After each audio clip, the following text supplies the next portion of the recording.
Great. Then, of course, as always, we introduce ourselves. So yeah, we are three coaches from different companies. It's Shiva, Manuel, and me. And yeah, what we try to do is like not like giving a training, because that's of course like not so easy in just like an hour. But of course, we want to share like interesting topics and useful knowledge and our experience, and hopefully like make you guys hungry for more.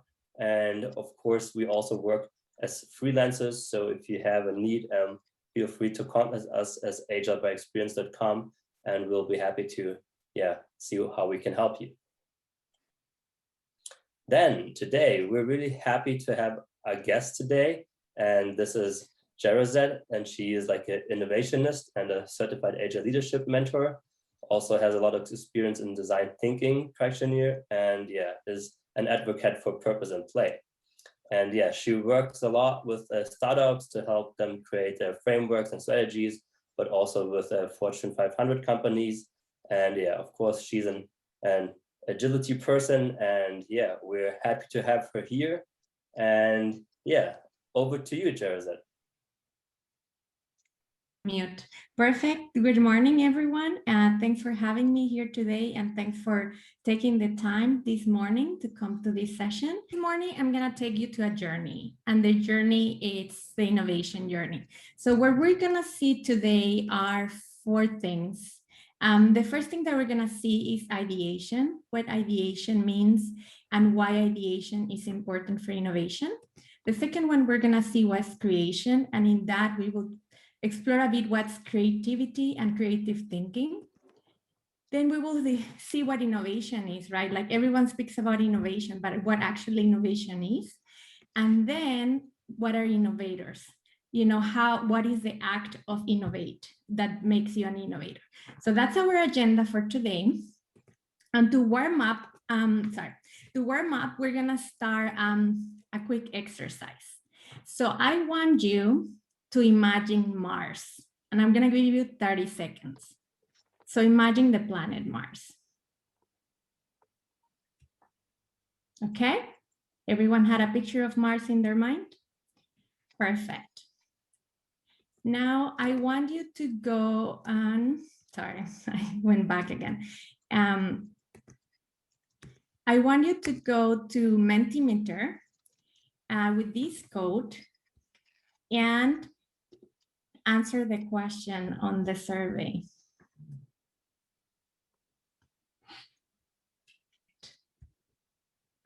Thank you for your participation. I have done this exercise many times, and around 70 to 80% of people imagine Mars this way. And why do we imagine Mars this way? Because this is a common picture we have seen over the years about Mars. You know, we learn about Mars in school, and this is what our brain is used to. But how many of you imagine yourself walking into the surface of Mars? I think very few. And then how many of you zooming deeper and imagine yourself touching Mars and exploring Mars and discovering Mars? I think also less and less, right? Now, how many of you, instead of zooming in Mars, zoom out of Mars and saw Mars in the context of the other planets? And how many of you even went further and saw Mars in the context of the entire galaxy? So why do I do this exercise? Because this is the key for ideation. When we are faced with a problem, the first thing that comes to our mind is what we used to, which is seeing Mars as the way we know it. But if we want to go further into the ideation process, we have to zoom in and zoom out to generate ideas. So imagine like the next time you have a challenge, when someone tells you, how can we make our team more agile, instead of thinking, you know, velocity and things that are common, try to imagine yourself in a context of agility, right? In a context of how, you know, and that's an example that Manuel always uses, but an ant is more agile than an elephant. So try to zoom in to what agility means and zoom out of what agility is to generate ideas. So that's the key of ideation. Our brain is so used to be very practical, so give us the first answer that comes to our mind. But if we want to go further on the ideation process, we have to do this exercise and train our mind to do this zoom in and zoom out exercise. So this is an exercise that I often do when we're doing brainstorming sessions, because this forces us to really think on different ways of how to approach a problem and how to generate different ideas. So I'm gonna do an exercise, and the thing with the zooming out is we're gonna explore options. So we're gonna see the problem in the context of a bigger elements that are surrounding the problem or the idea that we wanna tackle, and gather in the zooming in is we're trying to gather insight. So we're gonna do an exercise, and this exercise is gonna help us. We're gonna define what are the things that we can do to encourage purposeful collaboration. We know collaboration is key for everything, for work environment, but also for innovation. So I wanna also invite you again to go to Mentimeter and answer the question on this survey.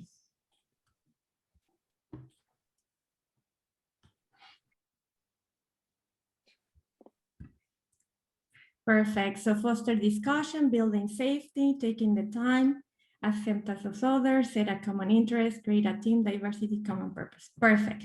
Thank you so much. Yes, those are very core elements about team collaboration.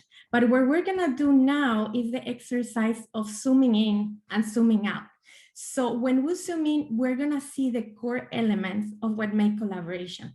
And when we zoom out, we're gonna think about things out of the context, kind of like a mashup. What is collaboration in another context? So for example, if we want to go zooming out, why don't we think about exchange semester with another company? How would that foster collaboration among companies? You know, collaboration happening in a playground. How would that be, you know, different? Collaboration as a game. What about if each team member is located in different planets? What about if every team member has a superpower and a kryptonite? And then you can see here how already these ideas are sparking new connections for you. Kind of like zooming you out, it helps you see the things from different perspectives. And that's how you're gonna go into finding new approaches. And also zooming in helps you really see what's the core of collaboration. So for example, I did a 3-month study about collaboration. And what I discovered doing interviews with people and empathy exercises during the design thinking process is that part of the collaboration, what is not working is because people have the fear of failure, or maybe milestones are not celebrating. Communication is key for collaboration, direction, everyone going to the same place. Negativity sometimes affects collaboration, right? So you see how this simple exercise really helps you see an idea or a problem or a situation from different perspectives. And what helps you this is to become with an ideation. So for example, sometimes I've asked, how can you encourage purposeful collaboration? And people say thinking or having an agenda for meetings. That's the first thing that comes to our mind. But if we do exercises like this, then we have our ideation process and we can come up with something different. And that's what happened to me. I was trying to solve the purposeful collaboration problem, and I did this exercise. And what came out of this exercise was the epic game. So you would never think matching up maybe a teammate thing with a project with a game. But actually the epic game is a very well-studied exercise where I saw the core elements of collaboration, and this fear of failure was very present. So the epic game is a metaphor that uses the heroes and their superpowers to encourage purposeful collaboration. And I'm gonna tell you what this game is special and how this game helps. So I want you to go again to Mentimeter and tell me what are your superpowers. But before you tell me what are your superpowers to construct or build collaboration, I want you to think, what are your superpowers to destroy collaboration? And why do we do that? Because I'll tell you when we get the results from the survey. So I'm going to stop sharing. Thing, control freak, being critical, being negative, impatient, lacking too much. Okay, perfect. We start in the epic game, we start with our superpowers to destroy collaboration, because when you are afraid of something, you have to put it in the light. And when you put it in the light, you are less afraid of it.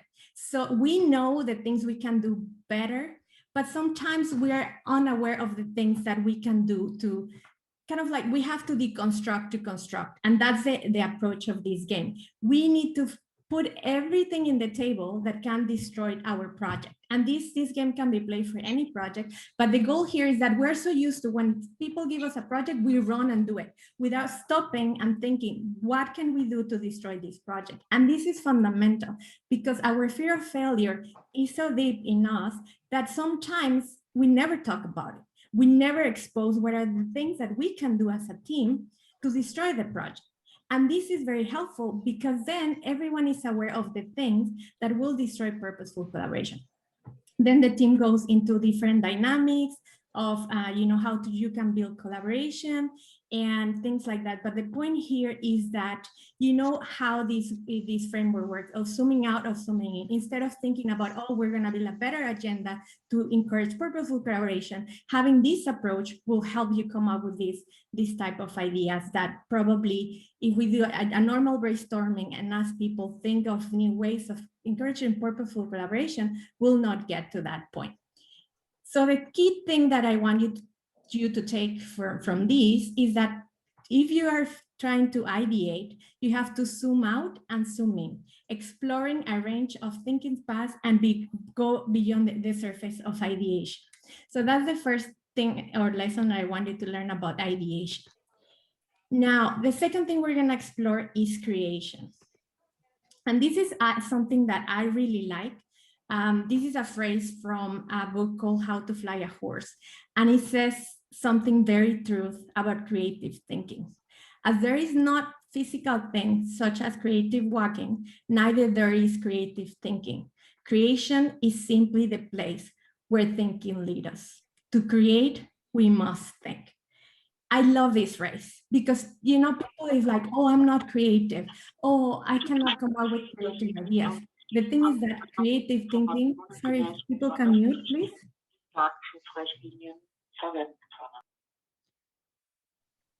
Okay, perfect. And the thing is that forget about it. And what I want you to take with you this morning is do not think outside of the box. Every time we are trying to generate new ideas or come up with breakthrough ideas, or we're in a brainstorming session from 1 hour, people think outside of the box. And why I say do not think outside of the box? Because first of all, the box is a constraint. How can you come up, when I hear this phrase of think outside of the box, I feel this pressure of, okay, in 1 hour, I have to come up with this breakthrough idea that will change my company. The problem is that to come up with a breakthrough idea, you will have to have multiple ideas. The box is a constraint.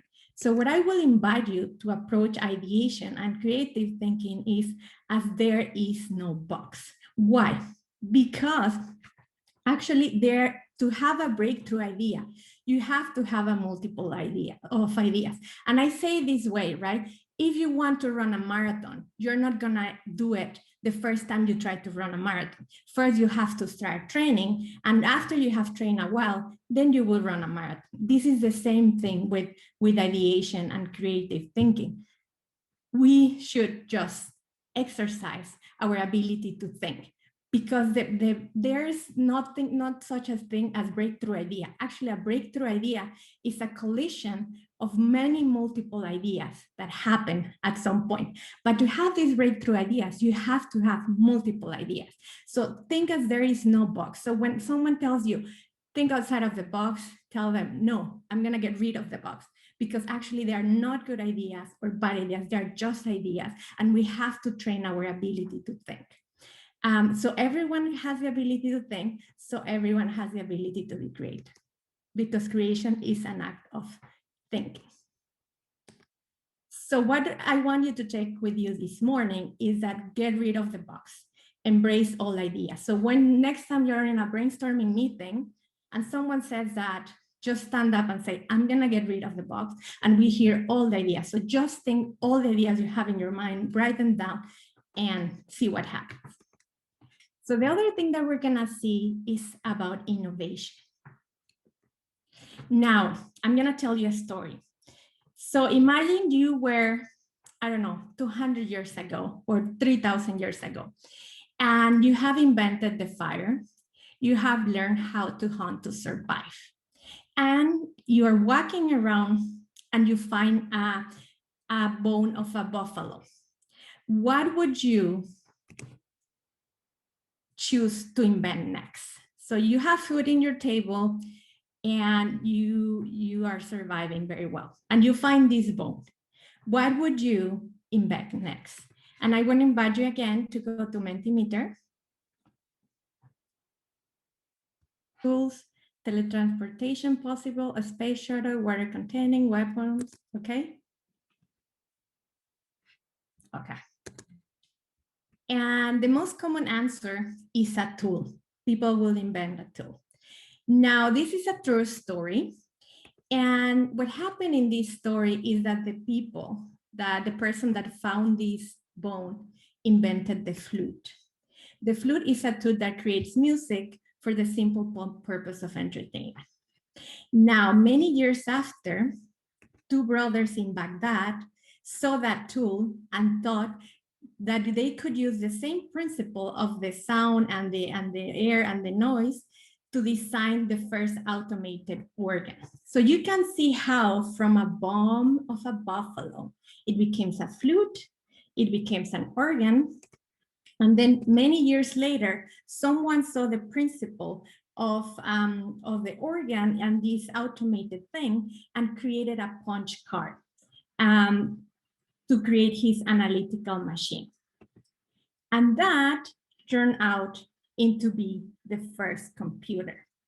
Now see, you can see here how things are evolving. So I want you to think what really made the modern computer possible. And the answer here is the curiosity. Someone at some point was following their curiosity. And because of that, new inventions have been possible. So this is something that I want you to keep in mind. Innovation comes from our curiosity and how we see the world and how we adapt to that world. And sometimes something as simple as a flute that has no purpose for someone is like, why would I invent a flute? How? And it doesn't have any, real application. How will make that my life better? Well, you could see how a simple thing evolved into something that now we're using every day. So what can we learn about innovation? Is innovation this aha moment that happened to very few individuals? Or is innovation this chaotic process where you start exploring, following your curiosity, then you start experimenting. Then because you start experimenting, you start failing. And because you're failing, you are learning. And because you're learning, then you're moving forward. Actually, innovation is not an aha moment. Innovation is not someone that a very genius can do. Innovation is understanding that our curiosity and exploration and failing and learning can help us create something new. So it's a collective process, because you could see if someone would have not invented the flute, probably it would have been taken more years and to have the computer. So it's also important that we focus on the process, not on the outcome. Because if we're very fixed, so I'm going to embed in the next breakthrough innovation, you're going to miss all the magic that happens before that. And I'm going to show you some examples. We often look at innovators across history and we often see their successes, their ability to change the world. But however, their successes many times are accompanied with many years of trying and failing. And I want you to look at this screen and let me know How many of you know all these companies? And I'm gonna guarantee you that all of you know all these companies. Gutol, it's Play-Doh. Play-Doh was actually invented as a wall cleaner. The thing is that they were not being very successful, but what they discovered is that kids starting to play with it. It wasn't toxic, it wasn't sticking on the walls, so they reinvent themselves and they call it Play-Doh. Now, how many of you know this company? These cards, well, these cards are Nintendo. Now we know this company very well, but they started selling card games. They also tried to do instant rice and some driving, a taxi driving thing until they found out their core and their niche, and they became Nintendo, the console and the games. Now, how many of you know this third company, which is Odeo? Probably many of you have heard about it, but I'm 100% sure that everyone knows this right nowadays. This is Twitter. Twitter started as a podcast solution, but then the Apple store came and destroyed the business. But what they did instead is redefine themselves, and that's how it became Nintendo. Now, you know this company very well, Fujifilm, but I think you're gonna be surprised to know what they do now, apart from cameras and films. They do cosmetics.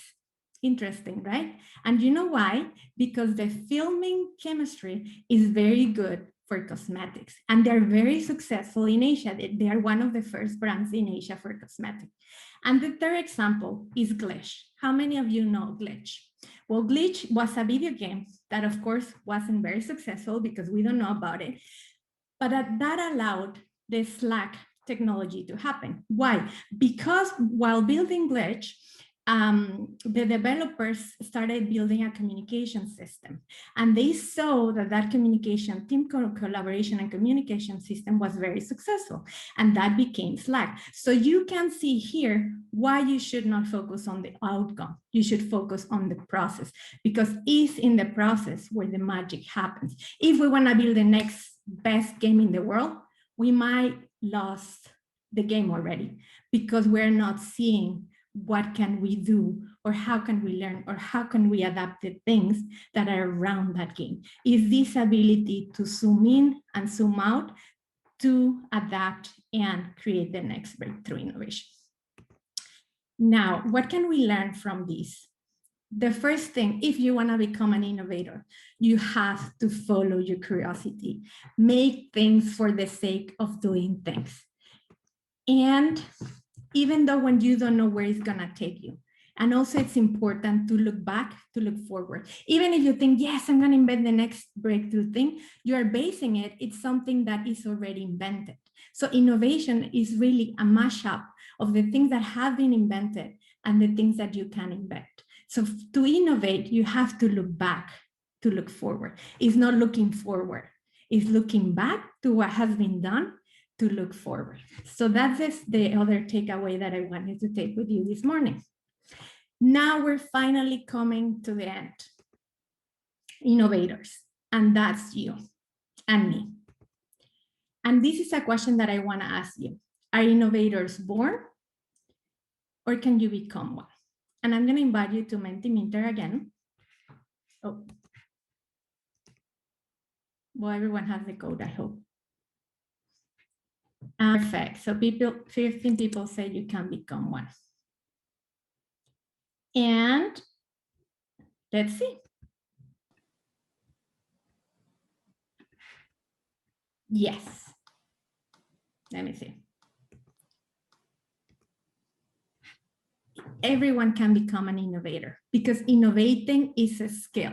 Maybe we don't see it that way because it's not something we train every day, but it's like painting, right? When we start in kindergarten, they ask us to paint a house, and then we do lines and very simple forms. But if we really train our ability to paint, like for example, I don't think Picasso painted the way he painted in the first, in the kindergarten, but he trained that ability and he became Picasso. And you could see also that he was following his curiosity, he was following who he was, And he was kind of like expressing himself through painting. So it's the same thing for innovating. Innovating is a skill that you have to train. Now that sounds more challenging because we know what to do when we want to paint. We take a pen, we take a paper, and then we start drawing. What do we do if we want to train our ability to innovate? Question, right? Let's see what we can do. So what do you need to do to be an innovator? And I'm going to invite you again to Mentimeter and write down what do you think you have to do to be an innovator. So spot, attitude, try, discipline, think, repeat, open-minded. Perfect. Thank you so much for your answers. This is what you need to be an innovator. You have to have the mindset of an innovator. Mindset is everything.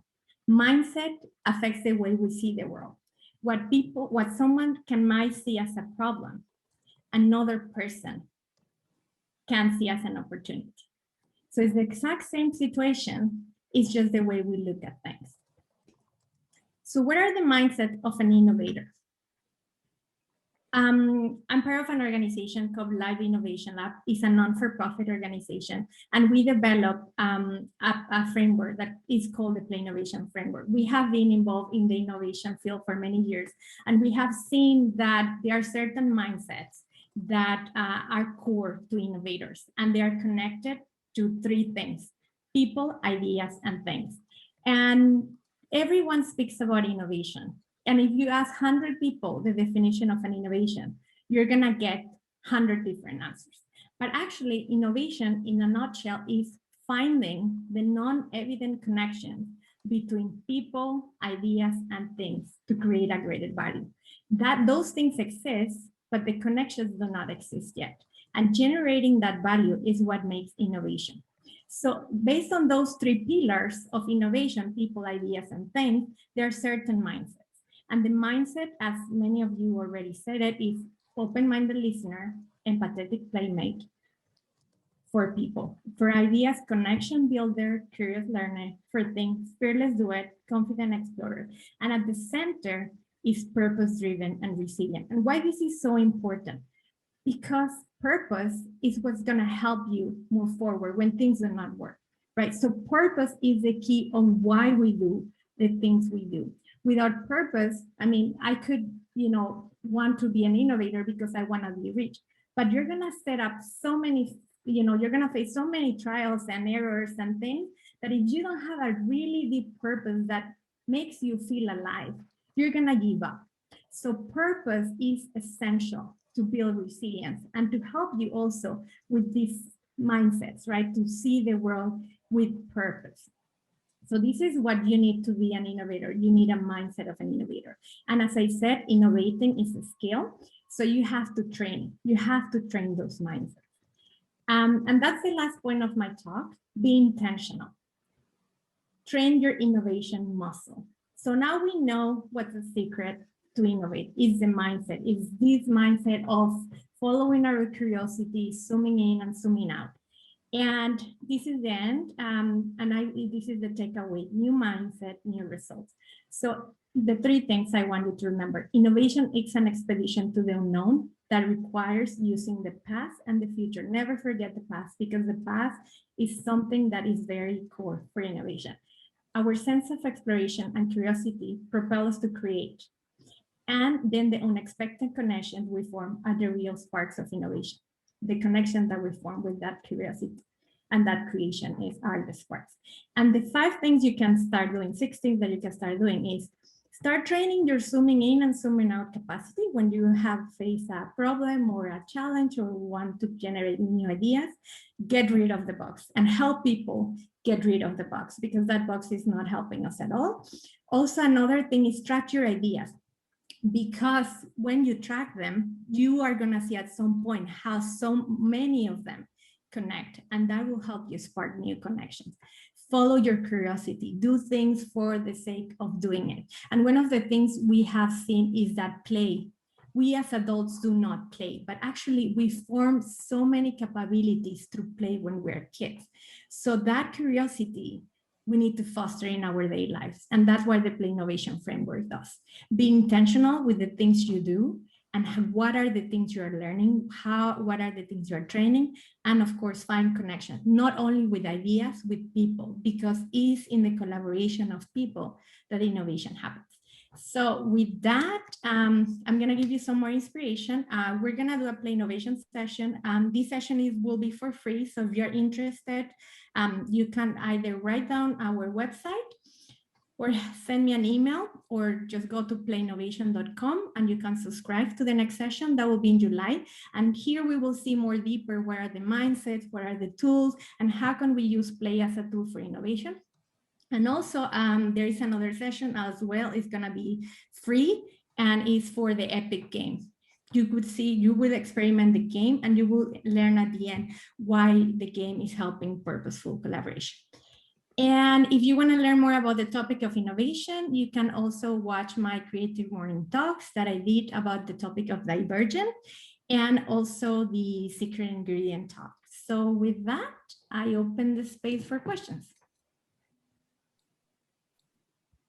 Oh yeah, first of all, thanks a lot, Jarazet. That was really, really interesting. I also saw already people putting questions and stuff in our chat. So also thanks for that. And yeah, are there any questions that we can answer that Jarazet can answer right now? So please speak up. I was thinking, if I can start with a question, I was thinking, I remember a colleague time ago told me that the enemy of innovation is too much challenging, right? And he said, you see any meeting, people has an idea, and the rest want to look smart and immediately try to find the flaw, trying to find what's the problem with this idea, and immediately try to challenge it, right? Instead of support the colleague and see, okay, how we make this successful. And I was reflecting on that and thinking how also many times saw that situation working with colleagues, right, with Scrum Master or Agile coaches, where you think, okay, this mindset shouldn't be there. Speaking with someone told me, well, yeah, but if you don't challenge ideas, you have so many and you have the bad ideas. So I was thinking, yeah, I said, what is your experience, or what do you advise when having a lot of ideas? At the end, you need to choose, right? Because you said at the beginning, we think outside the box, we just brainstorm, we have crazy ideas with a lot of ideas, but then you need to decide to pursue a couple of them out of the hundreds or tens, right? So what do you see about this? Yeah, I think first of all, it's kind of like helping people understand that there are not bad ideas and good ideas.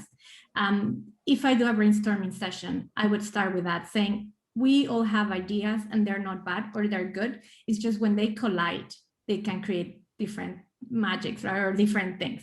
So I would start with this mindset that every idea is an idea. It doesn't have a 1 or a 10, it's just an idea.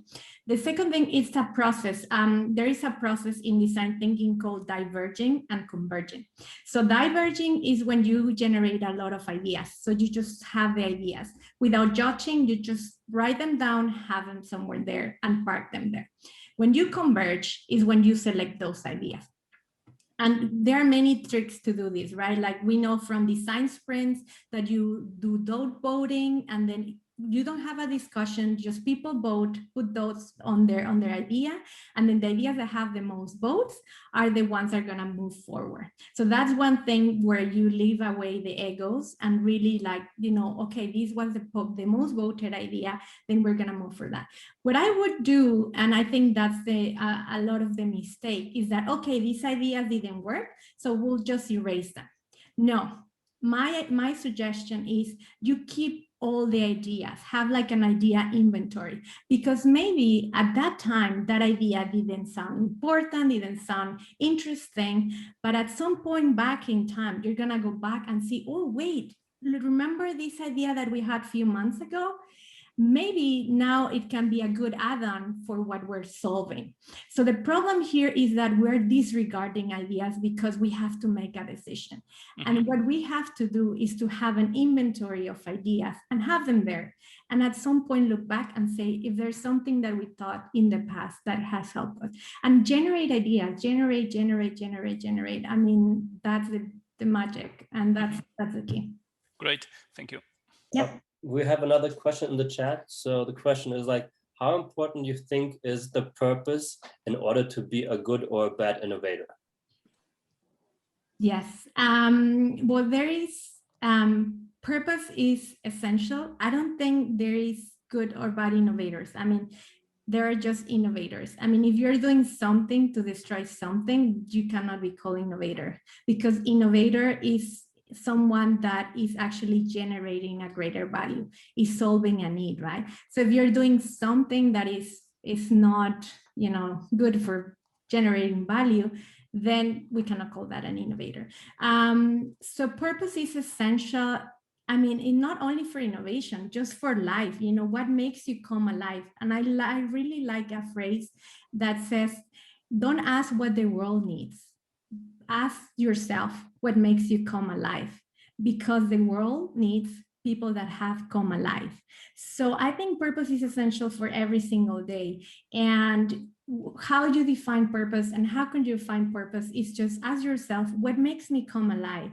And go do it, because the world needs that, exactly that passion, that drive, that, you know, like resistance to say, you know, I'm here and I'm going to make a difference. And that's an innovator. That's the core of an innovation.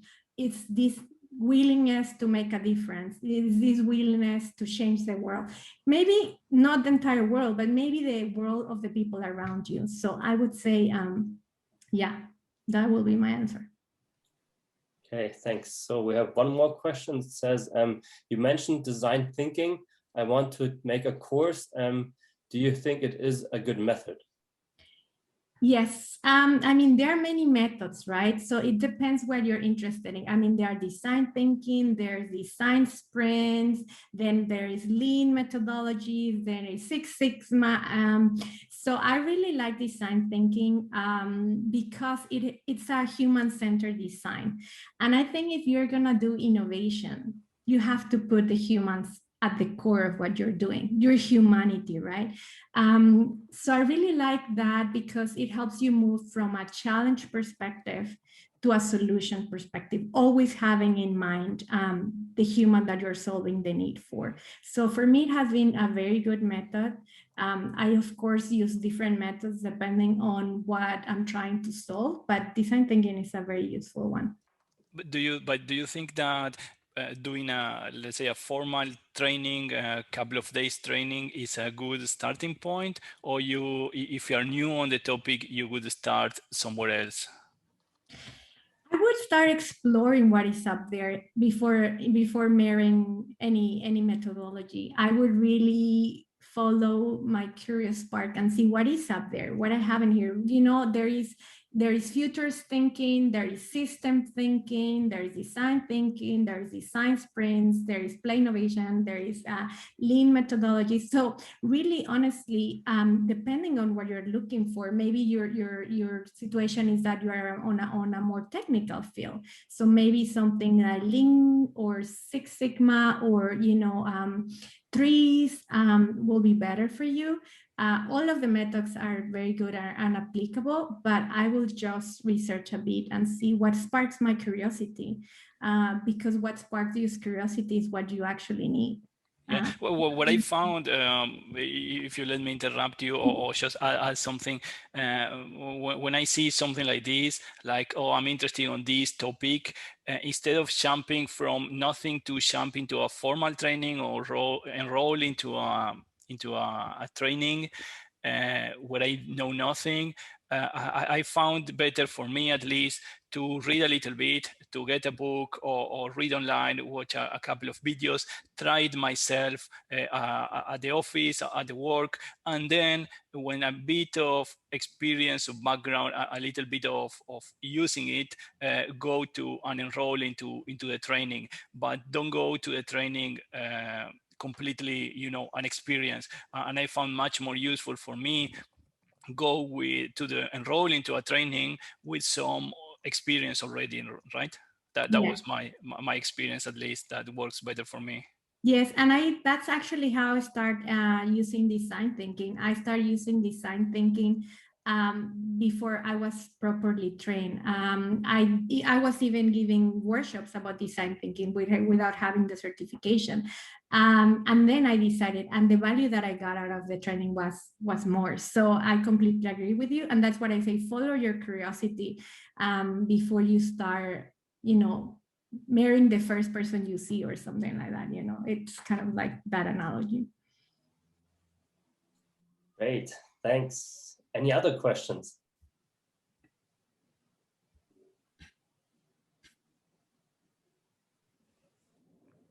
Then I would say, yeah, thanks a lot. I already see people dropping, so I guess now it's already time.